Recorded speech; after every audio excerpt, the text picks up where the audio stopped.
म्हणून जर कर्माला प्रत्यय नसेल तर तो कर्मणी प्रयोग, जर कर्त्याला प्रत्यय नसेल तर तो कर्तरी प्रयोग, आणि जर कर्त्याला प्रत्यय आहे आणि कर्मालाही प्रत्यय आहे त्यावेळेस मात्र भावे प्रयोग होतो. बघा किती सिंपल शब्दात सांगितलं. कसं ओळखायलं आणि दुसरं उदाहरण पाहिलं तर हे सकर्मक कर्तरी प्रयोग होता, कारण या दोन्हीमध्ये कर्ता आहे आणि कर्म पण आहे. बरोबर आहे का नाही? मग ऑप्शन नुसार तुम्हाला ते उत्तर निवडायचे असतात. पण याच्यात अकर्मक कर्म नाहीये, आणि याची ट्रिक आहे मित्रांनो. बघा मी अगदी सगळं नोट्समध्ये वेगळं काढून ठेवलेलं आहे, जेणेकरून तुम्हाला पाहता क्षणीच लक्षात येणार. जी गतिदर्शक वाक्य असतात ती नेहमी अकर्मक असतात. आणि कर्मणी प्रयोग कसा ओळखायचा? तो कर्माचा. आता पहा, इथे कर्म ओळखायचं. रामने आंबा खाल्ला. खाणारा कोण? राम, कर्ता झाला. खाणारा काय? आंबा खाल्ला. मग आंबा हे कर्म आहे. जर आपण चिंच केलं आंब्याच्या ऐवजी तर काय होणार आहे? रामने चिंच खाल्ली. मग क्रियापद बदललं, पण कर्म. नमस्कार मित्रांनो, स्वागत आहे आपणा सर्वांचं मनपूर्वक पुन्हा एकदा आपल्या या एज्युकेशनल यूट्यूब चॅनलमध्ये. मित्रांनो, आजपासून आपण मराठी व्याकरणाची सिरीज सुरू करत आहोत. आणि आपण जसं मला कमेंट्समध्ये म्हटलं होतं की माझ्या ज्या काही हँड रिटन नोट्स आहेत मराठी व्याकरणाच्या अतिशय उपयुक्त आहेत आणि अगदी सोप्या शब्दांमध्ये हे नोट्स तुम्हाला मी उपलब्ध करून देत आहे मित्रांनो. आणि यामध्ये तुम्हाला मराठीमध्ये 30 पैकी 30 गुण, मग ते शिक्षक पात्रता परीक्षा, महाराष्ट्र राज्य किंवा शिक्षक पात्रता परीक्षा, सेंट्रल गव्हर्नमेंट कोणतीही असो, त्यामध्ये तुम्ही चांगले मार्क घेऊ शकता. किंवा तुम्ही इतर स्पर्धा परीक्षांची देखील तयारी करत असाल तरी देखील ह्या नोट्स तुम्हाला खूप फायद्याच्या ठरणार आहेत. कारण मी ह्या स्वतः अभ्यास करून, स्वतः मला त्याची चांगली तयारी करून मी ह्या नोट्स काढलेल्या आहेत. आतापर्यंत कोणालाही मी ह्या नोट्स पब्लिक केलेल्या नाही आहेत, पण पहिल्यांदाच आपल्या चॅनलवर मी खास आपल्या मित्रांसाठी ह्या नोट्स उपलब्ध करून देत आहेत मित्रांनो. जास्त दिवस हे व्हिडिओ पब्लिक राहणार नाही आहे, त्यामुळे जास्तीत जास्त विद्यार्थ्यांनी या व्हिडिओचा फायदा नक्की करून घ्या. बघा आता फक्त 4 पेजमध्ये प्रयोगाचं तुमची जी काही कन्सेप्ट आहे ती सगळी क्लिअर होणार आहे. याच्यामध्ये प्रयोगाचे 3 प्रकार आहेत आणि बरेचसे महत्त्वपूर्ण उदाहरण जे काही वेगवेगळ्या परीक्षांमध्ये विचारले गेलेले आहेत तसे उदाहरण घेऊन मी तुम्हाला ही कन्सेप्ट क्लिअर करून देणार आहे. त्यामुळे तुम्ही जर चॅनलवर नवीन असाल आणि तुम्ही जर हा व्हिडिओ आवडला तर लाईक नक्की करा. चॅनलवर नवीन असाल तर आत्ताच सबस्क्राईब करून घ्या, जेणेकरून तुम्हाला अशाच महत्त्वपूर्ण नोट्स, महत्त्वपूर्ण व्हिडिओज आणि शिक्षणाविषयी महत्त्वपूर्ण अपडेट्स मिळत जातील. चला तर मग सुरू करूया आजच्या व्हिडिओला. बघा मित्रांनो, यामध्ये सर्वात पहिला जो टॉपिक असणार आहे तो आहे आपला प्रयोग. तर आपण या चॅप्टरमध्ये प्रयोगाविषयी माहिती घेणार आहोत. आता प्रयोगाचा अर्थ काय आहे बघा. प्रयोग याचा अर्थ होते प्र अधिक यूज. प्र प्लस यूज म्हणजे काय? प्र म्हणजे रचना किंवा योजना. बघा ना, प्रयोग म्हणजे रचना किंवा योजना. आता याच्यामध्ये काय असते? कर्ता, कर्म, क्रियापद यांचा परस्पर संबंधाच्या क्रिया ज्या काही असतात त्याला प्रयोग असे म्हणतात. कर्ता, कर्म आणि क्रियापद यांच्या परस्पर संबंधांच्या ज्या काही क्रिया असतात त्याला आपण प्रयोग असे म्हणतो. बघा प्रयोगाचे किती प्रकार आहेत? तर प्रयोगाचे प्रामुख्याने 3 प्रकार पडतात. एक कर्तरी, दुसरा कर्मणी आणि तिसरा भावे प्रयोग. हे तुम्हा सर्वांना माहीतच आहे. आता हे कसं ओळखायचं? कर्तरी प्रयोग कसा ओळखायचा? बघा या ठिकाणी एक उदाहरण आहे, गवळी गाय बांधतो. दुसरे उदाहरण आहे, गवळी गाईला बांधतो. आता हे दोनही प्रश्न, हे जे वाक्य आहेत हे काय आहेत? कर्तरी प्रयोगाचे उदाहरण आहेत. प्रश्न जर या ठिकाणी तिसरं वाक्य बघा, आता गवळ्याने गाय बांधली, हे कशाचं उदाहरण आहे? कारण इथे कर्त्याला प्रत्यय लागलेला आहे. अगोदरच्या वाक्यात कर्त्याला दोन्ही ठिकाणी प्रयोग होता का? नाही, म्हणून हा कर्तरी प्रयोगाचा आहे. त्यानंतर बघा इथे गवळी हा जो कर्ता आहे याला प्रत्यय लागलेला आहे, परंतु इथे प्रत्यय, इथे प्रत्यय, मग इथे कर्मणी का झालेला आहे? तर इथे कर्म पहा, बांधण्याची जी क्रिया आहे ती कोणावर घडत असते? गायीवर घडत आहे. म्हणून जर कर्माला प्रत्यय नसेल तर तो कर्मणी प्रयोग, जर कर्त्याला प्रत्यय नसेल तर तो कर्तरी प्रयोग, आणि जर कर्त्याला प्रत्यय आहे आणि कर्मालाही प्रत्यय आहे त्यावेळेस मात्र भावे प्रयोग होतो. बघा किती सिंपल शब्दात सांगितलं. कसं ओळखायचं? पुन्हा एकदा पहा. हे बघा, हे 4 वाक्य तुमच्या समोर परत ठेवतो मी, आणि तुम्ही हे जे उत्तर आहेत हे न पाहता याला ओळखण्याचा प्रयत्न करा. बघा, गवळी गाय बांधतो, इथे कर्त्याला प्रत्यय आहे का? नाही. इथे गवळी गाईला बांधतो, कर्त्याला प्रत्यय आहे का? नाही. तर वाक्यातला कर्ता, कर्म आणि क्रियापद हे तुम्हाला ओळखता आलं पाहिजे. गवळी कर्ता, गाय कर्म आणि बांधतो क्रियापद, कारण ही क्रिया आहे बांधण्याची. मग आता बांधण्याची क्रिया कोणावर होते असा प्रश्न विचारला की आपल्याला जे उत्तर मिळते ते असते त्या वाक्याचं कर्म. आणि बांधणारा कोण, तर ते जे मिळते ते असते कर्ता. पहा, बांधण्याची क्रिया कोणावर घडत आहे, ज्याच्यावर क्रिया घडते ते कर्म आणि जो क्रिया करतो ते कर्ता. आलं लक्षात? एकदम सिंपल शब्दामध्ये, ज्याच्यावर क्रिया घडते ते कर्म आणि जो क्रिया करणार आहे तो कर्ता, आहे की नाही. कर्ता या ठिकाणी गवळी हा शब्द आलेला आहे. बरं, मग आता कर्त्याला प्रत्यय ज्यावेळेस नसतात त्यावेळेस मात्र तो कर्तरी प्रयोग असतो. आलं का लक्षात? मग आता इथे बघा, इथे तिसऱ्या वाक्यामध्ये गवळ्याने गाय बांधली. आता या ठिकाणी प्रत्यय कर्त्याला आहे का? हो, म्हणजे हा कर्तरी प्रयोग नाही. मग इथे कर्माला प्रत्यय आहे का? कर्माला प्रत्यय नाही, म्हणून हा कर्मणी प्रयोग आहे. आलं लक्षात? आता चौथं वाक्य पहा, इथे कर्त्याला प्रत्यय आहे, कर्माला देखील प्रत्यय आहे. म्हणजे ज्या वाक्यांमध्ये कर्त्याला आणि कर्माला दोघांनाही प्रत्यय असते तर ते भावे प्रयोगाचं उदाहरण आहे. आता एकदम सोप्या शब्दात ही कन्सेप्ट तुमची क्लिअर झाली. आता पहा पुढं बाकीचे जे घटक आहेत ते अगदी काही मिनिटांमध्ये तुमच्या लक्षात येणार आहे. तर आता गवळी बांधतो, आता याच्यामध्ये अकर्मक कर्तरी. पहा, गवळी बांधतो याच्यात कर्म आहे का? नाही, कारण बांधण्याची क्रिया कोणावर घडते इथे काहीच दिलेलं नाही, म्हणून हे झालं अकर्मक कर्तरी प्रयोग. समजलं? आणि गवळ्याने बांधली असं वाक्य. आता याच्यामध्ये हे बघा, कर्त्याला पण काय आलेलं आहे? प्रत्यय आलेला आहे की नाही, म्हणून हा काय झालेला आहे? कर्तरी प्रयोग नाहीये. वाक्यात कर्म आहे का? नाही, म्हणून कर्तरी पण नाहीये आणि कर्म नाहीये, म्हणजे अकर्मक. ज्याच्यात कर्म नाहीये तो अकर्मक असतो. इथे कर्म आहे का? नाही, म्हणून तो पण अकर्मक आहे. आणि आपल्याला माहिती आहे कर्त्याला आणि कर्माला दोन्हीला प्रत्यय असेल तर भावे प्रयोग, परंतु कर्म तर नाहीच आहे, मग कर्त्याला प्रत्यय होता, त्यामुळे हा अकर्मक पण भावे प्रयोग. भावे का आला? कारण कर्त्याला प्रत्यय आहे. आलं लक्षात? मग आता तुम्हाला कर्तरी, कर्मणी आणि भावे पण ओळखता येतो आणि सकर्मक आणि अकर्मक. आता याच्यामध्ये जर कर्म असतं तर तो सकर्मक असता आणि कर्म नसतं तर ते अकर्मक असतं. आता या दोन्ही उदाहरणामध्ये कर्म नव्हते. आलं लक्षात?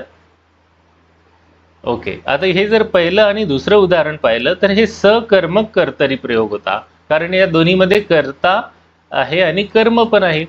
बरोबर आहे का नाही? मग ऑप्शन नुसार तुम्हाला ते उत्तर निवडायचे असतात. ओके, कन्फ्युजिंग ऑप्शन तुम्हाला जास्त करून नसतात, एकच कन्सेप्ट त्याच्यामध्ये विचारली जात असणार आहे. बघा, आता कर्तरी प्रयोग कसा ओळखायचा, जसं मी तुम्हाला सांगितलं अगदी तेच या ठिकाणी बघा. जेव्हा वाक्यातील क्रियापद हे कर्त्याच्या लिंग, वचन व पुरुष यांच्याप्रमाणे बदलते तेव्हा त्यास तो कर्तरी प्रयोग असे म्हणतात. पहा, आता उदाहरण पहा. जेव्हा वाक्यातील काय क्रियापद, हे जे क्रियापद आहे, इथे एक वाक्य आहे, हे एक वाक्य आहे आणि हे एक वाक्य, यातले क्रियापद पहा. पहिलं वाक्य आहे तो पक्षी पाहतो, दुसरं वाक्य आहे राम अभ्यास करतो आणि तिसरं वाक्य काय? राजा प्रधानाला बोलवितो. आता याच्यामध्ये कर्त्याचं जे काही लिंग, वचन आणि पुरुष आहे याच्यात बदल केला तर कशात बदल होतो?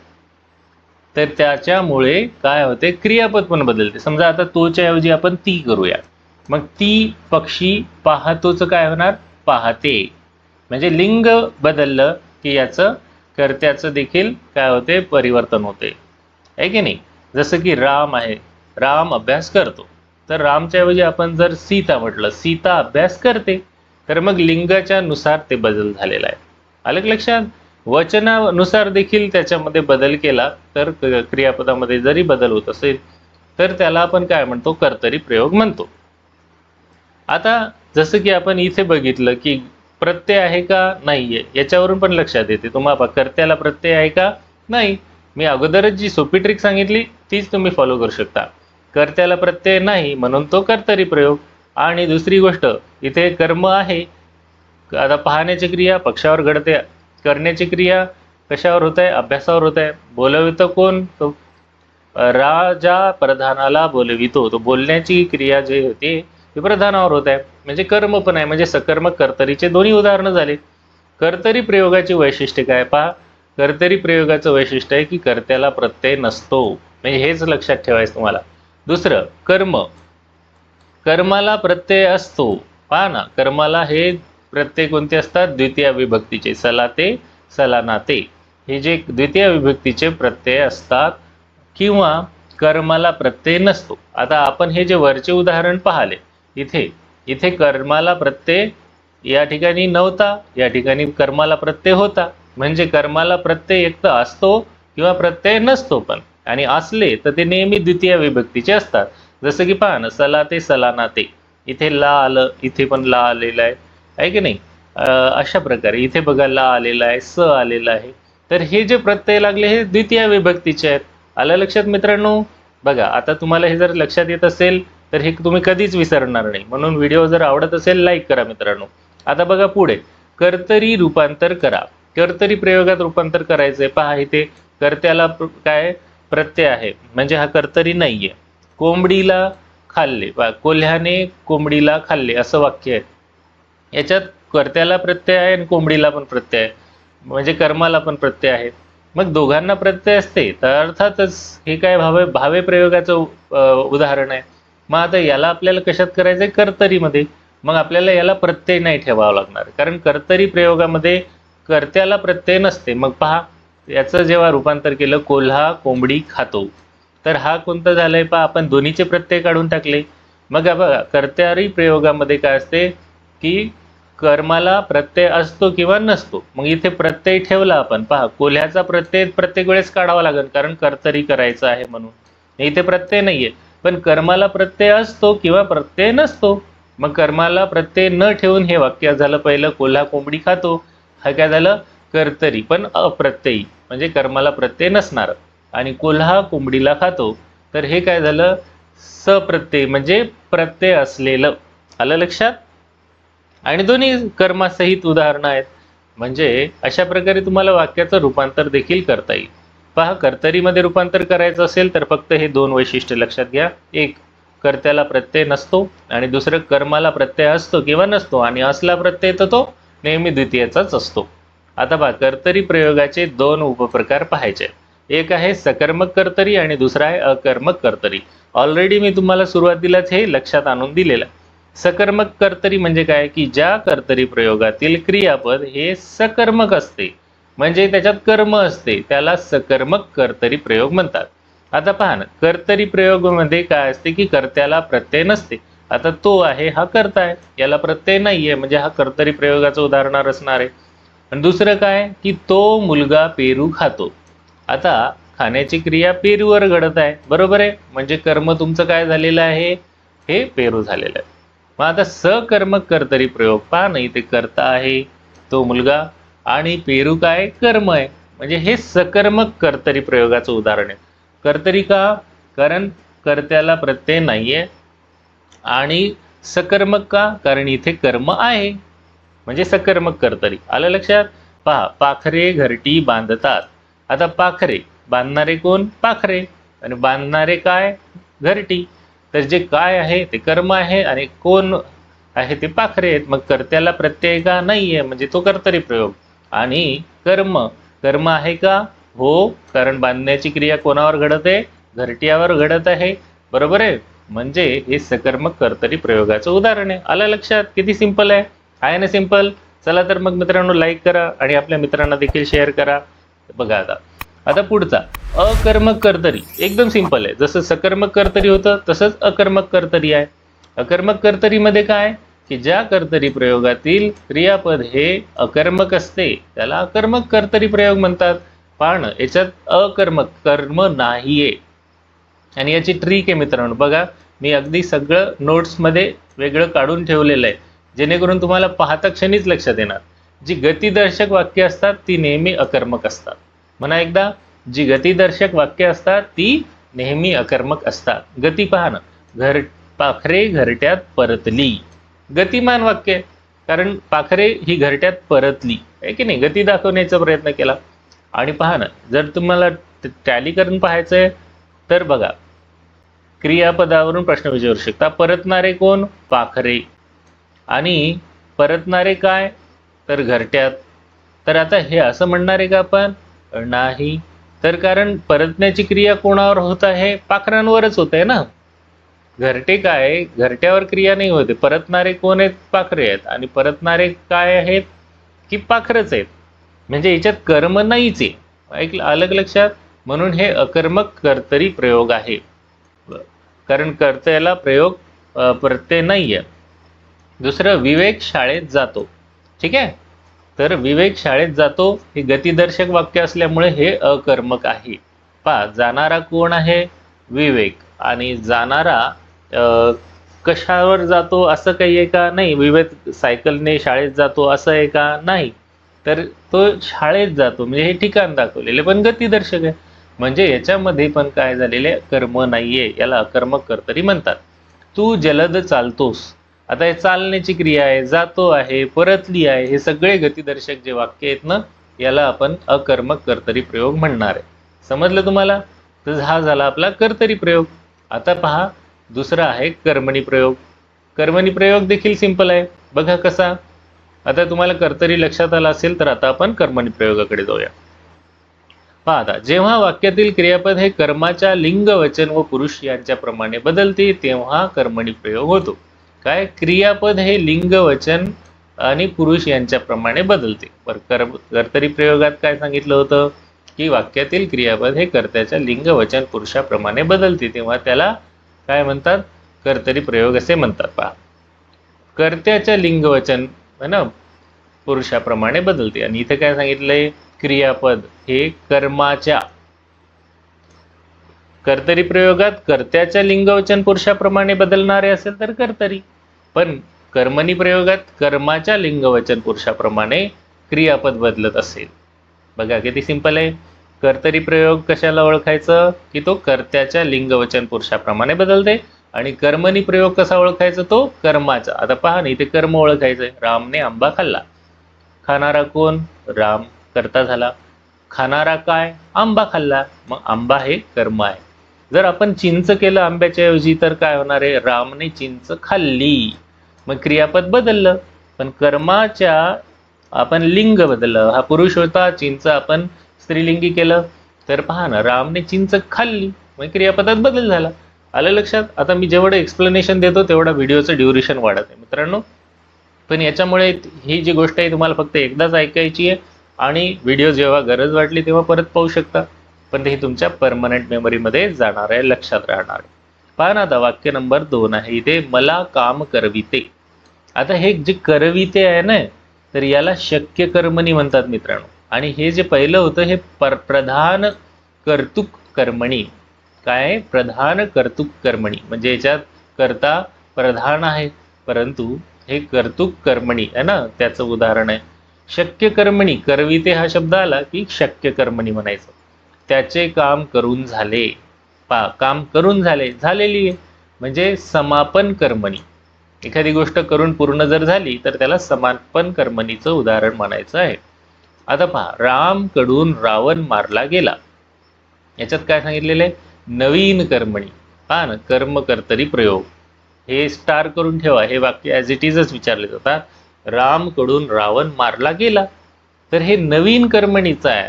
म्हणजे कर्म कर्तरी प्रयोग असं हे त्याचं उदाहरण आहे. 5 नंबरला पहा, त्वा काय कर्म करीजे लघु लेकराने. बघा, हे जे आहे ना प्राचीन भाषा आहे, म्हणून याला पुराण कर्मणी असं म्हटलं जाते. पहा ना, आता ज्याला करीजे, इजे हा प्रत्यय लागलेला आहे, तर क्रियापदाला जेव्हा इजे प्रत्यय लागला तर ते पुराण कर्मणीचं उदाहरण आहे. ॲज इट इज लक्षात ठेवायचं मित्रांनो. आता पहा, कर्मणी प्रयोग कसा ओळखायचा? तर कर्त्याला त्याच्यात ने, नी हे प्रत्यय असतात. कर्त्याला ने, एशी, नीही, ईशी है ना असे प्रत्यय असतात. कधी कधी कर्ता हा चतुर्थी, पंचमी किंवा षष्टी किंवा एखाद्या शब्द प्रयोगी अव्ययात असतो. ते शेवटी कर्मणी प्रयोगाची वैशिष्ट्ये. आता कर्तरी प्रयोग आपण कसा ओळखला होता? जर कर्त्याला प्रत्यय नसेल तर तो कर्तरी. तसंच कर्माला प्रत्यय नसेल तर तो कर्मणी. आणि दुसरी गोष्ट, कर्माला जर प्रत्यय असला तर तो तृतीयचा, नेशी, नीशी है ना, हे प्रत्यय असू शकतात. कधी कधी कर्ता हा कसा चतुर्थी, पंचमी, षष्टी किंवा एखाद्या शब्दयोगी अव्ययामध्ये असतो. तर आता हे जरी नाही लक्षात आलं तर वरच्या आणि खालच्या या 1 आणि 2 या ट्रिक लक्षात ठेवा. कर्माला प्रत्यय नसतो आणि असला तर ने आणि नी हेच प्रत्यय असतात. आलं लक्षात? तर हे ते कर्मणी प्रयोगाचे उदाहरण झाले. आता शेवटचा आहे की नाही मित्रांनो, लक्षात येत आहे तुमच्या? आता भावे प्रयोग पहा. भावे प्रयोग म्हणजे काय? ज्या वाक्यात क्रियापद हे कर्ता किंवा कर्म या दोघांच्या पण लिंग वचन व पुरुषाप्रमाणे न बदलता स्वतंत्र राहते. पहा आपण काय कर्तरी प्रयोगात काय पाहिलं होतं? इकडे पहा परत. कर्तरी प्रयोगात आपण पाहिलं होतं की कर्त्याच्या लिंग वचन पुरुषाप्रमाणे काय असते? क्रियापद बदलते. आपण कर्त्यात बदल केला तर तिथे क्रियापद बदलला होता. कर्मणी प्रयोगात काय पाहिलं की ते कर्माच्या लिंग वचन पुरुषाप्रमाणे बदलते. आलं लक्षात? पण भावे प्रयोगात ना कर्त्याच्या लिंग वचन पुरुषाप्रमाणे बदलेल ना कर्माच्या लिंग वचन पुरुषाप्रमाणे बदलेल. ते स्वतंत्र राहत असेल. कोण? क्रियापद. आणि म्हणूनच त्याला काय म्हणतो आपण? भावे प्रयोग म्हणतो. आणि याला पहा इथे ट्रिक लिहून ठेवलेली आहे मी माझ्या. या नोट्स खूप महत्त्वाच्या मित्रांनो. या नोट्समुळे मी प्रत्येक पेपरमध्ये मराठीमध्ये आउट ऑफ मार्क्स घेतलेले मित्रांनो. मला खरंच खूप म्हणजे आनंद होते ही गोष्ट तुमच्याशी शेअर करताना. मी किती हुशार आहे हे नाही सांगत आहे मित्रांनो, पण मी या नोट्स एवढ्या छान आहेत की याच्यामुळे आपण आउट ऑफ मार्क्स घेऊ शकतो. आणि बघा ना इथे अगदी सोप्या शब्दात तुम्हाला सांगितले. आता इथे भावे प्रयोगात काय सांगितलेले? कर्ता किंवा कर्म या दोघांच्या लिंग वचन पुरुषाप्रमाणे जेव्हा क्रियापदात बदलच होत नाही तेव्हा तो भावे प्रयोग असतो व नेहमी नपुंसक लिंगी तृतीय पुरुषी एकवचनी असते. आता हे जरी नाही लक्षात राहिलं तरी तुम्ही बस एवढी गोष्ट लक्षात ठेवा की जो क्रियापद कर्त्याच्या लिंगवचन पुरुषाप्रमाणे किंवा कर्माच्या लिंगवचन पुरुषाप्रमाणे बदलत नसेल. आता हे जे उदाहरण आहेत ना, उदाहरण नंतर सांगतो, आधी याची वैशिष्ट्ये पहा, कारण या वैशिष्ट्यावरूनच तुमचे ते लक्षात राहणार. पहा, कर्ता, कर्त्याला ने आणि नी हा तृतीयचा अथवा सला ते सलाना ते चतुर्थीचा प्रत्यय असतो. भावे प्रयोगात ओळखायचं असेल ना तर कर्त्याला प्रत्यय असते तृतीयचा. आपल्याला विभक्तीचे प्रत्यय तुम्हाला थोडे पाठ करावे लागतील. जसं प्रथमा विभक्तीला प्रत्यय नसतात, द्वितीयाला प्रत्यय असतात सला ते सलानाते, तृतीयाला नेशी निही येशी, चतुर्थीला सला ते सलानाते आहे ना. तर त्यात फरक काय? जेव्हा आपण विभक्ती आणि विभक्तीचे प्रत्यय शिकवू त्यावेळेस मी तुम्हाला समजावून सांगतो. पहा आता कर्त्याला कोणते प्रत्यय असतात? पहा, भावे प्रयोगात ने किंवा नी किंवा सला ते सलानाते यापैकी प्रत्यय असतील. आता उदाहरणाकडे नेतो पहा. इथे कर्ता आहे पावसाने आणि कर्म आहे मुंबईला आणि झोडपली ही क्रिया आहे. कारण झोडपण्याची क्रिया कोणावर घडली? मुंबईवर घडली. क्रिया कोण करत होतं? पाऊस करत होता. मग करणारा कोण? तो कर्ता. आणि केल्याची क्रिया कोणावर घडली? तर तो कर्म. पहा इथे कर्त्याला प्रत्यय आला तृतीयेचा आहे की नाही, आणि इथे कर्म, कर्माला प्रत्यय कोणता असणार आहे? यापैकी एखादा सला ते सलानाते द्वितीयेचा प्रत्यय असतो. पहा इथे ला आलेला आहे, द्वितीयेचा प्रत्यय आहे की नाही.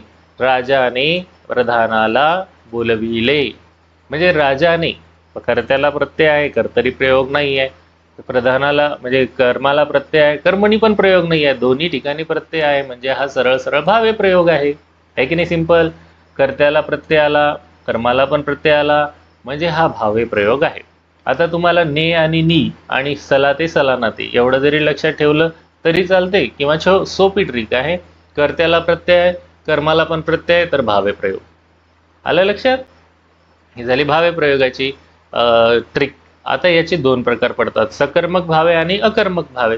ऑब्विसली जसं कर्तरीमध्ये होतं सकर्मक कर्तरी, अकर्मक कर्तरी. तर सकर्मक भावे म्हणजे काय की पहा, कर्त्याला प्रत्यय आहे, कर्माला पण प्रत्यय आहे, परंतु कर्म आहे, तर हा झाला सकर्मक कर्तरी. सकर्मक भावे हा काय झाला? सकर्मक भावे प्रयोग. आलं लक्षात? आणि भारताने खेळाडूंना परदेशात पाठवले हे दुसरं वाक्य. तर याच्यात भारत हा कर्ता होता आणि त्याने कोणाला पाठवले? खेळाडूंना पाठवले. तर मग हे याला पण प्रत्यय आहे, दोन्ही ठिकाणी प्रत्यय आहे, म्हणून हा सकर्मक भावे. आलं लक्षात? याच्यात कर्म दिलेला आहे. पण अकर्मक भावे म्हणजे कर्मच नसते, जसं की मुलांनी शांत बसावे. आता बसण्याची क्रिया कोणा करत आहेत? मुले करत आहेत. आणि बसण्याची क्रिया कोणावर होत आहे तर इथे दिलेच नाही आपल्याला. शांत हे काही क्रिया थोडी आहे, याच्यावर थोडी होत आहे. हे कर्तरी म्हणजे इथे कर्ता आहे पण कर्म नाही आहे. मग कर्त्याला प्रत्यय आहे मग तो कर्तरी नाही आहे. मग हा झाला अकर्मक भावे प्रयोग. अलग लक्षात. मुलांनी शांत बसावे, अकर्मक भावे. तिने घरी जावे. पा ती करता आहे, त्याला ने लागला, ने किंवा नी लागलं की आपल्याला लक्षात येते की ते भावे प्रयोगामध्ये जाणार आहे. अलग लक्षात. आणि त्याच्यानंतर कर्माला सला ते सला नाते लागते, पण इथे कर्मच नाही आहे म्हणून हा अकर्मक भावे उदाहरण आहे. आता इथे हे आपले झालं कर्तरी, कर्मणी आणि भावे. हे काही महत्वाचे उदाहरण आहे. तुम्हाला पहा पुढील वाक्यांचे प्रयोग ओळखा. पहा आता, मला कडू औषध पिवविते. पहा करविते पिवविते आलं की ते शक्य कर्मणीचं उदाहरण. लक्षातच ठेवा. करविते पिवविते असं आलं की ते शक्य कर्म. पहा आता, ती चित्र काढते. आता इथे चित्र, आता तिला प्रत्यय आहे का? नाही, म्हणजे कर्तरी प्रयोग आहे की नाही. म्हणजे हा काढण्याची क्रिया कोणावर होते? चित्रावर होते ना, म्हणून इथे कर्म आहे आणि कर्त्याला प्रत्यय नाही, म्हणजे हा कर्तरी आणि कर्म म्हणजे सकर्मक कर्तरीचं उदाहरण. आलं लक्षात. आम्ही सिनेमा पाहत आहोत. पहा, पाहणारे कोण? आम्ही. याला प्रत्यय आहे का? नाही, म्हणजे हा झाला कर्तरी. पण पाहण्याची क्रिया कोणावर होते? सिनेमावर होते, म्हणजे कर्म आहे म्हणून हा सकर्मक कर्तरी. आलं लक्षात. आता पुढं पहा. त्याला आता थोडे चालविते. आता हे तुम्ही प्रयोग ओळखा बरं. हे तुमच्यासाठी ॲक्टिव्हिटी. हे उदाहरणं वाचा आणि याचे प्रयोग ओळखा. आता बघा, मी तुम्हाला हे एक्सप्लेन करून सांगतो, पण याची तुम्ही प्रॅक्टिस करा. व्हिडिओला पॉज करा आणि याची प्रॅक्टिस करा. याला थोडंसं हाईड करा.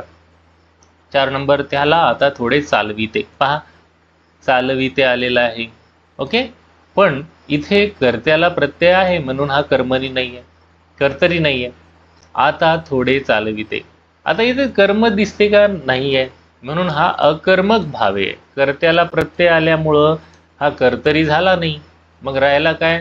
तर हा भावे प्रयोगाचं उदाहरण झालेलं आहे, कारण इथे कर्म तर नाहीच आहे म्हणून अकर्मक भावे प्रयोग आहे. सुमनने स्वेटर विकले. काय? सुमनने स्वेटर विकले. विकणारी कोण? सुमन. विकणारं काय? स्वेटर. मग आता कर्त्याला प्रत्यय आहे म्हणून हा कर्तरी नाही आहे. कर्माला प्रत्यय नाही आहे म्हणून हा काय झाला? कर्मणी आहे. पण याचं काय? याच्यात कर्मणी प्रयोग आहे पण प्रधान कर्तुक कर्मणी. याच्यात काय असते? कर्ता हा प्रधान असते, कारण विणणारा कोण? तर ही सुमन आहे म्हणून हे प्रधान कर्तुक आहे. हा, आता पहा, गाय गुराख्याकडून बांधली गेली. आता पहा, गाईला प्रत्यय आहे का? नाही, म्हणजे सरळ सरळ कर्तरी प्रयोग आहे. इथे कर्माला प्रत्यय आहे म्हणून कर्मणी प्रयोग नाही आहे. बांधली गेली, मग इथे काय दिलेले? कर्मासहित कर्तरी प्रयोग म्हणून सकर्मक कर्तरी. त्याला नवीन कर्मणी पण म्हणतात बरं का. आता कृष्णाने कंसाला मारले. दोघांना प्रत्यय आले म्हणजे हा सरळ सरळ भावे प्रयोग आहे. कंसाला मारले, कंसाला मारले, कर्मासहित असल्यामुळे सकर्मक भावे. आता पहा, मीनाचा निबंध लिहून झाला. याला प्रत्यय आहे, निबंधाला प्रत्यय नाही आहे, म्हणजे कर्मणी आहे. लक्षातच येते इथे लगेच. मग आता कर्मणी आहे पण लिहून झाला. पहा, जेव्हा काम पूर्ण झालेलं असते तेव्हा समापन म्हणायचं. समापन कर्मणी. आलं लक्षात. ही ट्रिक लक्षात ठेवा. तू जलद चालतोस. तू जलद चालतोस.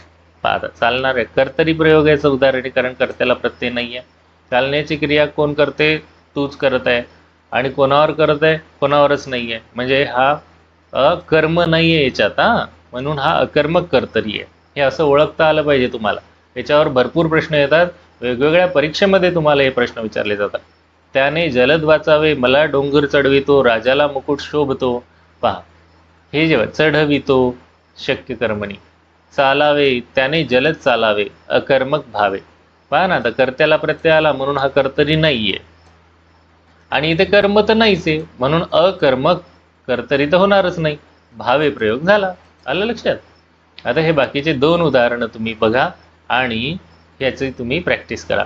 बघा मित्रांनो, आपण याचं एक्सप्लेनेशन केल्यामुळे व्हिडिओचं ड्युरेशन वाढलं, पण एकदा हे एक्सप्लेनेशन तुम्ही ऐकलं असेल तर हे तुम्हाला परत कधीच विसरता येणार नाही, कारण हे सहज तुमच्या लक्षात बसलं असेल.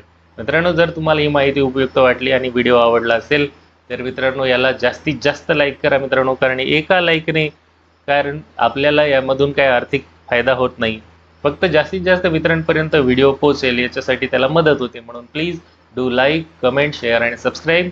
आणि आपल्या चॅनलवर नवीन असाल तर आताच सबस्क्राईब करा, बेल आयकॉनला प्रेस करा, जेणेकरून तुम्हाला असे शिक्षक पात्रता परीक्षा तसेच इतर स्पर्धा परीक्षेच्यासाठी महत्त्वपूर्ण व्हिडिओज मिळत जातील. पुन्हा भेटूया नवीन व्हिडिओमध्ये नवीन माहितीसह. तोपर्यंत आपणा सर्वांना खूप खूप शुभेच्छा. Thanks for watching till